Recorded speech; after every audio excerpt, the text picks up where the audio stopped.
Indiana Newsdesk is made possible in part by Smithville Fiber Internet, streaming TV, home security and automation in Southern Indiana. More information at smithville.com.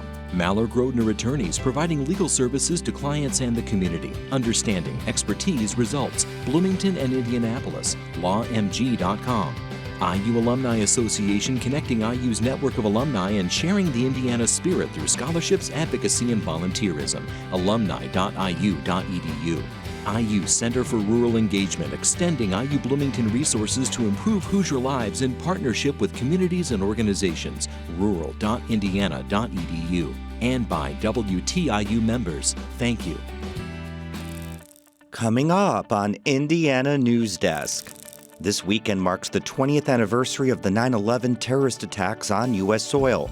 We visit with a responder who worked at Ground Zero in New York City. We did not find any survivors. We did, however, find mostly parts of people. Saturday, a piece of limestone from the Pentagon will be unveiled in a ceremony at the Indiana War Memorial in Indianapolis. A Monroe County resident is going door to door in an effort to stop Bloomington's proposed annexation. To me, it's going to boil down to how crafty was the mayor and his administration in drawing up the lines. While Monroe County remains in the yellow advisory for COVID-19, several surrounding counties have moved into the red. Ahead, what that means for area hospitals. Those stories, plus the latest news headlines, right now on Indiana Newsdesk.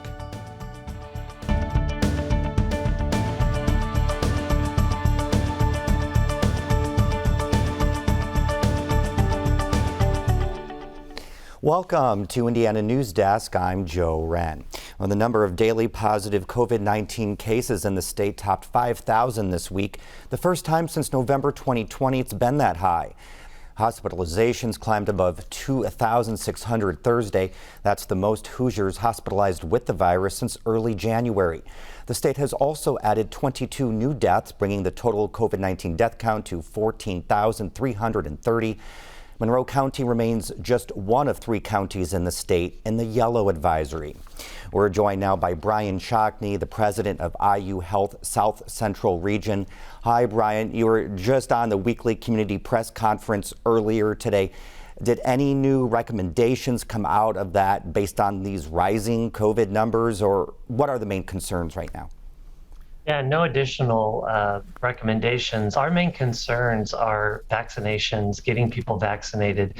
We currently have had to postpone surgeries again. We've had to reduce services to our patients in our community who really need them to be able to take those caregivers to the bedside to care for COVID-19 patients who are very, very sick. You know, you mentioned suspending elective surgeries due to the increased COVID hospitalization. Just how stressed are the hospitals at this point? Very stressed. You know, this COVID variant is very, very virulent, and it's much more serious than we saw in the first wave, and so it's taking more caregivers at the bedside. You know, we currently have 54 hospitalized individuals, and 11 of those are in ICU just in the South Central region, and we've got 8 of those who are currently on ventilators. And that really takes a lot of caregivers at the bedside. We, in our South Central region, you mentioned Monroe County and how we've got a higher vaccination rate. And so we're seeing less incidents of hospitalizations in Monroe County. But our other counties, we're seeing a high number of patients who are being admitted and who are very sick with this virus. Do you worry about that burnout, losing staff? Are you losing staff? Yeah, so, the burnout is real across the nation, and we're not immune from that here in the South Central region. We're doing everything we can to keep our spirits up, trying to keep our team members with oasis spaces and fed and all the things that we can, trying to work to make sure that they take care of themselves so that they can provide the best care for our patients. We have about 30 seconds. We're seeing that 1 in 4 new cases are children. Are you seeing that increase in child patients, and how does that impact the system? Yes, we are seeing that for the first time. Our Riley Children's Hospital is seeing admissions that they didn't see in the first wave. And here in the South Central region, our pediatric offices are seeing a lot of infections. We stood up a testing site at our Miller Drive Community Health Facility just because of that. All right, Brian, thanks so much for your time. Bloomington's annexation proposal moves to proceedings next week as City Council decides whether to accept, limit, or revoke any of the 8 areas under consideration. The remonstrance period that takes effect after Council's vote could get interesting. Bloomington Mayor John Hamilton says, thanks to public input, he's recommending northernmost Area 7 be dropped from the annexation proposal, but he's also optimistic most people aren't against annexation. We had something in the order of 70 or 80 commenters. So that's out of about 14,000 people who are affected potentially by the annexation. So that obviously the vast majority of people did not weigh in on that. Hamilton is proposing annexing 9,200 acres and 14,300 people into city limits by 2024. But not if Monroe County resident Don Creek has anything to do with it. He's been going door to door gathering signatures to stop the annexation, and he says the overwhelming majority of people he's met are against it. I can't stress that enough. I mean, I've run into two people that work for the city, and that one individual that thought maybe there'd be some money for the arts. He hadn't made up his mind yet. Creek lives in the area described as Western Area 1A in the annexation proposal and is working with the Van Buren Township office in getting addresses and current data. If 65% of the landowners remonstrate, then the annexation is invalidated. If 51% of the landowners remonstrate, then they can fight it through the court system. But there's a catch. Certain properties have annexation remonstrance waivers associated with them. These are essentially agreements property owners sign that prohibit them from challenging annexation in exchange for city services, such as water and sewer. Many of the waivers date back years and still stand even if the property changes hands. But in 2019, the Indiana legislature put a 15-year cap on those waivers. That means any waiver prior to 2006 is invalid according to state law. The city has identified 3,200 parcels that would be subject to those waivers. That's about half of the total number of parcels up for annexation. But the city's annexation waiver database doesn't delineate the invalid waivers. I spoke with Mayor Hamilton about this on a recent episode of Ask the Mayor. And the vast majority of these areas that we're proposing to annex were intended for annexation through the many years. Now, the state took this step, what we think is actually illegal and unconstitutional. You've heard that from us before, and we hate to have to do that, but we were right the last time, and we think they've illegally interfered with that agreement by saying, well, you can't enforce that agreement, even though we did our side of the bargain. So isn't that misleading to show all those waivers that may be not under that 2019 law? I don't think it's I mean, we're just sharing what the waivers are. There is a dispute about the effect of the law, but they are waivers. They're in existence, and we're just reporting what they are. I do think it'll ultimately probably take a court to unpack this. If it does come down to those waivers, the city would take the governor or the Indiana legislature back to court. If it comes to litigation, it's not clear that it would, but if it turns out to be that the status of a certain amount of waivers is a pivotal factor, it will probably end up in court somehow. Creek says he's going back door to door. This time he picked up 2 street lists since the weather is much cooler. To me, it's going to boil down to how crafty was the mayor and his administration in drawing up the lines and deciding how can we draw this up to put the numbers in our favor. That's if City Council votes to approve any annexation ordinances during proceedings September 15th. The official remonstrance record will come from Monroe County Auditor Catherine Smith's office. She says she'll follow the state's 2019 legislation, but is still ironing out the details. Now, residents in the approved annexation areas will have 90 days to remonstrate, and Smith says she could have the results as early as mid-January. Former Bloomington activist Vox Booker is awaiting a hearing for his involvement in last year's incident at Lake Monroe. He was arrested over the weekend for allegedly battering a police officer. As Mitch Legan reports, the arrest came after what Booker describes as another racial incident. Indianapolis police officers responded to calls after 6 a.m. Sunday morning at downtown Ollie's Bar and Grill in Indianapolis. They were met there by Vox Booker. Booker, who moved to Indianapolis late July, was complaining that staff members were drunk and making rude and racist comments to him. According to the probable cause affidavit, Booker wanted police to make arrests. When the officers told him they were unable to, he became upset and asked to speak with the supervisor. After the supervising officer said they'd file a police report, Booker allegedly approached the officers talking about his ID. The affidavit says Booker then shoved an officer, prompting his arrest. Booker says that isn't true and that the Labor Day incident is not indicative of what happened last 4th of July. That's when he says a group of white men jumped him near Lake Monroe and threatened to lynch him. He and 2 of the white men have been charged for their roles in that incident. Booker's initial hearing for this case has been scheduled for September 21st. For Indiana Newsdesk, I'm Mitch Legan. A proposed pipeline underneath the Ohio River would bring natural gas to 2 small plants CenterPoint Energy plans to build in southern Indiana. But the state hasn't approved those plants yet, and Indiana Public Broadcasting's Rebecca Thiel reports some environmental groups say the pipeline and the natural gas plants aren't needed. CenterPoint plans to replace some of its coal units with renewable energy and build the 2 natural gas plants as a backup, lowering greenhouse gas emissions. Because of this, the pipeline company, Texas Gas Transmission, says the federal government doesn't need to look into how the pipeline would affect the climate. But Tony Mendoza, a staff attorney for the Sierra Club, says that's not true, because CenterPoint was going to retire its coal units whether the pipeline got built or not. So the question is, what do we replace them with? Do we need more new polluting gas units, or can we do an entirely clean energy replacement like NIPSCO is doing? Mendoza says the natural gas plants and pipeline would harm the health of people in southern Indiana who already breathe in more pollution than many parts of the country. The Indiana Department of Natural Resources also says constructing the pipeline could harm endangered mussels and bats in the state. This is a region that has suffered a historic amount of pollution compared to other parts of the country, and so additional air, water, and land pollution that's being proposed here should be very carefully scrutinized. For Indiana Public Broadcasting, I'm Rebecca Thiel. Texas Gas Transmission said in a statement it has a decades-long track record of providing safe and quality service throughout the region.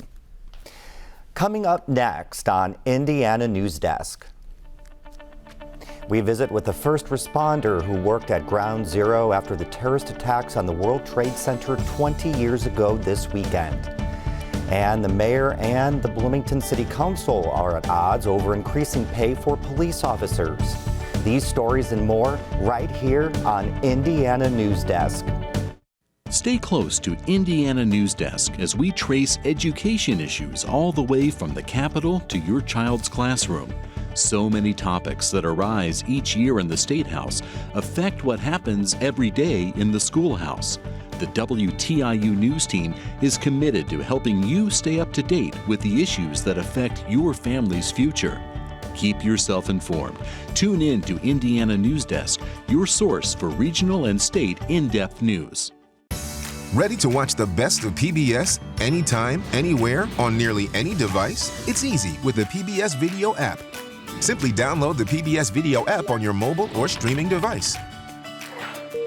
Now you can watch the latest PBS episodes or catch up on the shows you missed, discover new favorites from PBS, and local content from your PBS station.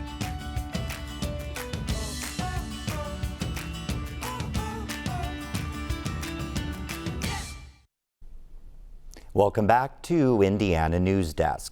Well, 20 years ago Saturday, the country changed forever after terrorists flew commercial jets into the World Trade Center, the Pentagon, and a rural Pennsylvania field, killing thousands. Within hours of the attacks, an Indianapolis firefighter was on his way to Ground Zero to help with rescue efforts. We caution some of the images in this story could be disturbing. Adam Pinsker has this story. Greg Gates was among the millions of people around the world who saw the horrifying images on their TV screens on September 11th. He was working at the Indianapolis Fire Department when his wife called him, not knowing at the time he would soon be at Ground Zero in New York. When the towers first collapsed, I got a call back from her, and I said, I don't know whether we're going to be called or not, and moments later we were deployed. Gates served on Task Force 1, a multi-jurisdictional outfit of firefighters and first responders who usually help with recovery efforts after a hurricane or earthquake, but this was different. As far as the size of an episode, it absolutely has been the worst, and there's nothing been as large of an episode since. The team used a camcorder to document their trip to Ground Zero. Footage shows piles of twisted metal and concrete.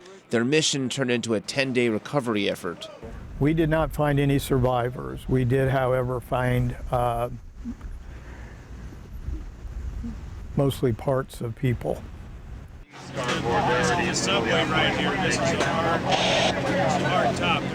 It was a hazardous job. Gates recalled a time when his crew entered an underground room that contained a 60,000-gallon vat of diesel fuel for the New York City subway system. Brian Mulhern, who was our team leader, ordered me out of the hole, and as I got up to the top of the hole, a tremendous amount of black smoke came up, and then the smoke ignited. The ensuing fireball injured 3 of his colleagues, all of whom were lucky to survive. There were other moments that stick in Gates' mind from those days combing through the rubble in New York. As I was walking along, there was a piece of paper that was stamped with a stamp that said most important. And I wondered whose paper that was and what they must think now. While those memories of that tragic day are seared in Gates' mind, he, along with other first responders and military veterans, want to make sure younger Americans never forget the heroism thousands of people showed on that day.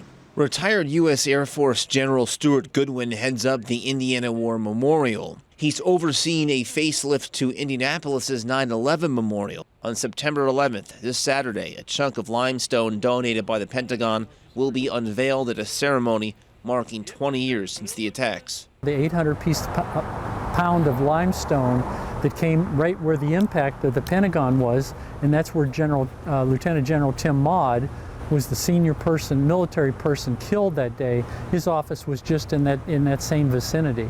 Like Goodwin, Maude was a native Hoosier. The limestone display will honor the 7,000 men and women killed in the Iraq and Afghanistan wars. This is a time in our country where this single event changed the way we live. Think about going to an airport. Think about going to a sporting event. You know, you don't just walk in. You just don't. You know, you have to be checked. You have to make sure that you're who you say that you are. We slept basically in the same quarters at the convention center. Memories aren't the only thing that Gates carries with him from 9/11. He suffers from a condition called reactive airway disease, which he contracted while working in the rubble of the Trade Center. There was a lot of dust and a lot of contaminants in the dust. Those contaminants made a lot of us sick. And unfortunately, that was several of our members are much sicker than I am. While Gates says there's nothing he can do to cure his condition, the now semi-retired firefighter wants to spend his time educating people about how the 9/11 attacks brought people together.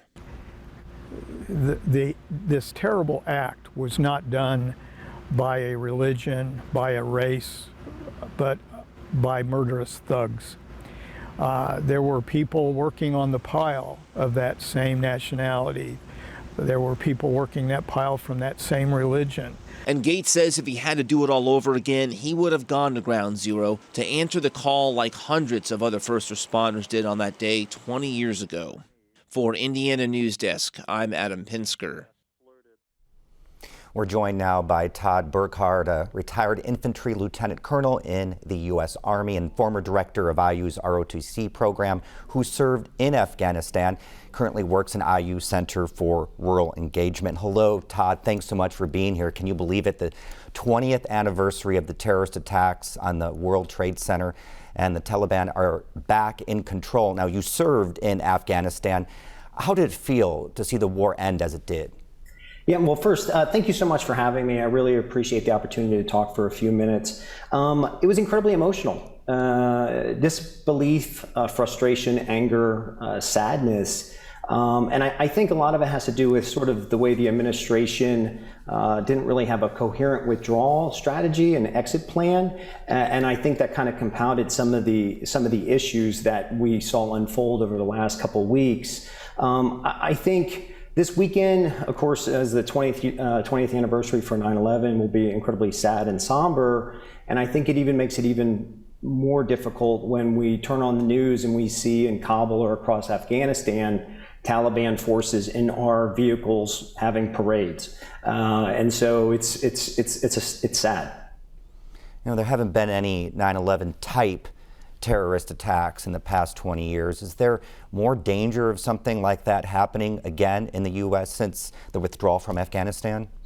Yeah, I mean, I think like many people, I certainly hope not. I hope that's not the case. However, I think this opens it up to uncertain times.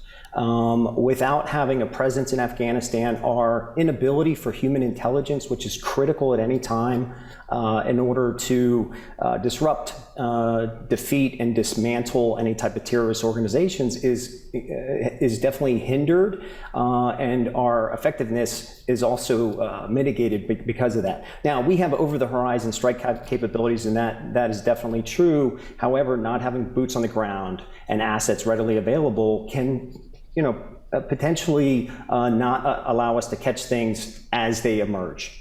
And I would also say the Taliban, who is a thug-like organization using brute force, could very well be opportunities for ISIS and Haqqani and other offshoots of Taliban to grow and flourish and train in that environment. You work closely with the Afghan army during your time there. Were Afghans you worked with there able to get out, or are there many still there in the country? Sadly, no. I worked with 5 families in particular, 5 Afghan, a couple of them were Afghan officers in the special operations community, and a couple were interpreters. 2 of the 5 were able to get out of Afghanistan. And so I'm still currently working with 3 of my Afghan counterparts, trying to figure out ways to get them out of Afghanistan. It's incredibly frustrating. And I think we have all seen this where there sort of wasn't a plan in order to get out our Afghan counterparts, where a lot of different veteran organizations stood up in the absence of a coherent strategy to figure out ways to exfil Afghans. And so if I could just mention Team America and Arc Salis and No One Left Behind are 3 veteran organizations doing just that. Todd, thank you very much. Thank you, appreciate it. There will be a public visitation and funeral next week in Logansport for Marine Corporal Humberto Sanchez. The 22-year-old Sanchez was one of the 13 military service members killed in a suicide bombing August 26th at the airport in Kabul, Afghanistan.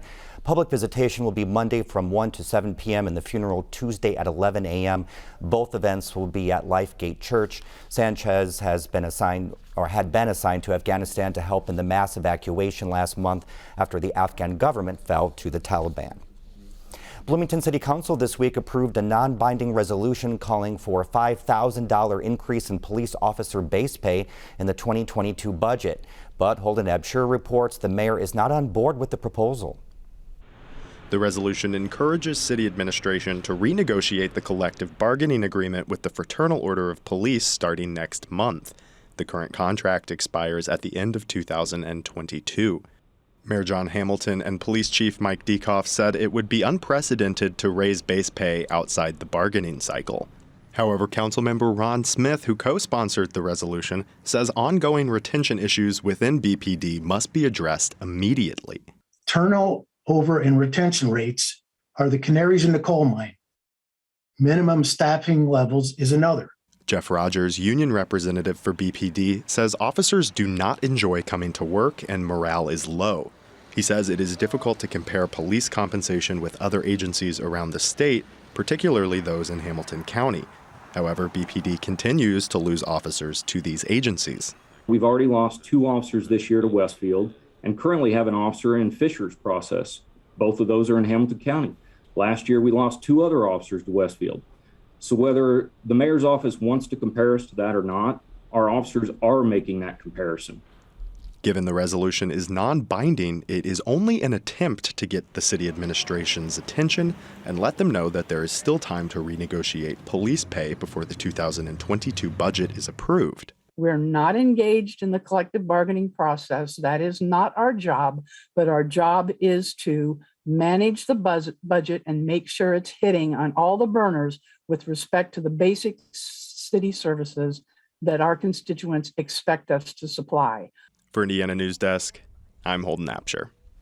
The council passed the resolution by a 7-1 vote. Councilmember Kate Rosenbarger abstained and Matt Flaherty voted no. And the Indiana football team makes its home debut Saturday night against Idaho. The Hoosiers are looking to rebound from a 34-6 loss at Iowa last Saturday that saw them fall out of the national rankings. Saturday's game kicks off at 7:30 p.m. on the Big Ten Network. And that's the end of this program, but our work continues online as we cover the news throughout the week at WTIUnews.org. Have a great weekend.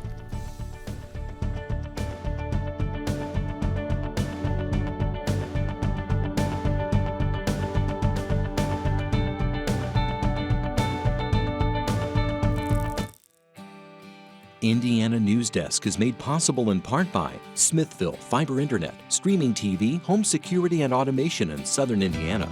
More information at smithville.com. MALLOR GRODNER attorneys providing legal services to clients and the community. Understanding, expertise, results. Bloomington and Indianapolis. LawMG.com. IU Alumni Association connecting IU's network of alumni and sharing the Indiana spirit through scholarships, advocacy, and volunteerism. Alumni.iu.edu. IU Center for Rural Engagement extending IU Bloomington resources to improve Hoosier lives in partnership with communities and organizations. Rural.indiana.edu. And by WTIU members. Thank you.